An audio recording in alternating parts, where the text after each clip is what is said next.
اب رخ کریں گے سیالکوٹ کا۔ ایس ایچ او تھانہ کینٹ میاں رزاق نے اپنی ٹیم کے ہمراہ منشیات فروشوں کے خلاف کریک ڈاؤن کے دوران ملزمان افضل سلیم اور قمر کے قبضے سے 100 بوتلیں شراب اور 3 کلو کے قریب چرس برآمد کر کے گرفتار کر لیا۔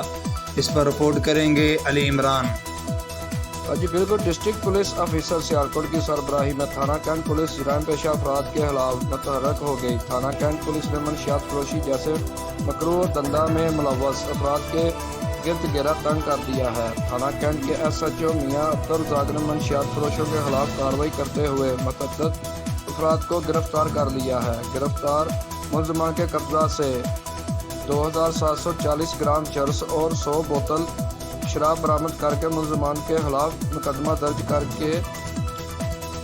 لیے گئے ہیں۔ کیمرہ مین ٹیم کے ساتھ علی عمران، سٹی 5 نیوز، سیالکوٹ۔